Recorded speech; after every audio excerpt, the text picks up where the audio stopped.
ನಮಸ್ಕಾರ. ಜಸ್ಟ್ ಕರ್ನಾಟಕ ಟಿವಿಗೆ ಸ್ವಾಗತ.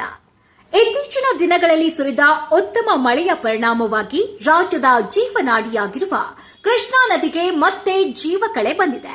ಕಳೆದ ಹಲವು ತಿಂಗಳಿನಿಂದ ನೀರಿನ ಕೊರತೆಯಿಂದ ಸಂಕಷ್ಟ ಅನುಭವಿಸುತ್ತಿದ್ದ ರೈತರಿಗೆ ಇದೀಗ ಸಂತಸದ ಸುದ್ದಿ ಸಿಕ್ಕಿದ್ದು ಕೃಷ್ಣಾ ನದಿಯಲ್ಲಿ ನೀರಿನ ಹರಿವು ಹೆಚ್ಚಾಗಿದೆ. ಈ ಕುರಿತ ವಿಶೇಷ ವರದಿ ಇಲ್ಲಿದೆ ನೋಡಿ.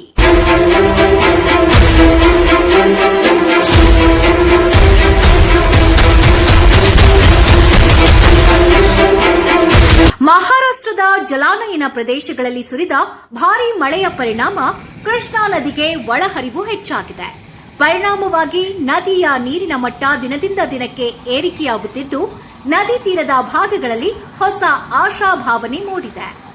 ಕಳೆದ ಕೆಲವು ತಿಂಗಳಿನಿಂದ ಮಳೆ ಕೊರತೆಯಿಂದಾಗಿ ಕೃಷ್ಣಾ ನದಿಯಲ್ಲಿ ನೀರಿನ ಮಟ್ಟ ಕುಸಿದಿತ್ತು. ಇದರ ಪರಿಣಾಮ ರೈತರು ನೀರಾವರಿ ಸಮಸ್ಯೆ ಎದುರಿಸುತ್ತಿದ್ದು ಹಲವೆಡೆ ಬೆಳೆ ನಷ್ಟ ಅನುಭವಿಸಿದ್ರು. ಬಾವಿ, ಕೆರೆ ಹಾಗೂ ಕಾಲುವೆಗಳಲ್ಲೂ ನೀರಿನ ಪ್ರಮಾಣ ಕಡಿಮೆಯಾಗಿದ್ದರಿಂದ ಕೃಷಿ ಚಟುವಟಿಕೆಗಳಿಗೆ ತೀವ್ರ ತೊಂದರೆ ಉಂಟಾಗಿತ್ತು. ಆದರೆ ಈಗ ಪರಿಸ್ಥಿತಿ ಬದಲಾಗುತ್ತಿದೆ. ಕೃಷ್ಣಾ ನದಿಯಲ್ಲಿ ಮತ್ತೆ ನೀರಿನ ಹರಿವು ಹೆಚ್ಚಾಗುತ್ತಿರೋದ್ರಿಂದ ರೈತರ ಮುಖದಲ್ಲಿ ಮಂದಹಾಸ ಮೂಡಿದೆ.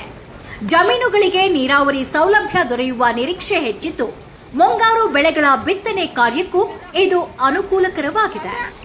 ಬಾಗಲಕೋಟೆ, ವಿಜಯಪುರ ಹಾಗೂ ಬೆಳಗಾವಿ ಜಿಲ್ಲೆಗಳ ಕೃಷ್ಣಾ ನದಿ ತೀರದ ರೈತರು ಈ ಬೆಳವಣಿಗೆಯನ್ನ ಸ್ವಾಗತಿಸಿದ್ದಾರೆ.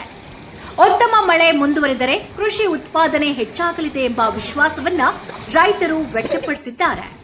ಕೃಷ್ಣಾ ನದಿಯಲ್ಲಿ ಹೆಚ್ಚುತ್ತಿರುವ ನೀರಿನ ಹರಿವಿನ ದೃಶ್ಯವನ್ನ ವೀಕ್ಷಿಸಲು ಸಾರ್ವಜನಿಕರು ಹಾಗೂ ಯುವಕರು ನದಿ ತೀರಗಳಿಗೆ ಆಗಮಿಸುತ್ತಿದ್ದಾರೆ. ನದಿ ತುಂಬಿ ಹರಿಯುವ ದೃಶ್ಯ ಜನರಲ್ಲಿ ಸಂತಸ ಮೂಡಿಸಿದೆ. ಇನ್ನೊಂದೆಡೆ ನದಿ ತೀರದ ಜನರು ಎಚ್ಚರಿಕೆಯಿಂದ ಇರಬೇಕು ಎಂದು ಅಧಿಕಾರಿಗಳು ಸೂಚನೆ ನೀಡಿದ್ದಾರೆ.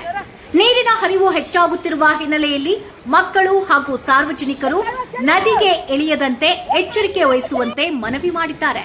ಒಟ್ಟಾರೆ ಕೃಷ್ಣಾ ನದಿಗೆ ಮತ್ತೆ ಜೀವಕಳೆ ಬಂದಿರೋದು ರೈತರ ಸಮುದಾಯದಲ್ಲಿ ಹೊಸ ಚೈತನ್ಯ ಮೂಡಿಸಿದೆ. ಉತ್ತಮ ಮಳೆ ಇದೆ. ಇದೇ ರೀತಿ ಮುಂದುವರೆದರೆ ಕೃಷ್ಣಾ ಕಣಿವೆಯ ರೈತರ ಬದುಕಿನಲ್ಲಿ ಹೊಸ ಬೆಳಕು ಮೂಡುವ ನಿರೀಕ್ಷೆ ಇದೆ. ಪ್ರತಿನಿಧಿ Dilip S Kamble, just Karnataka TV, Bagalkot.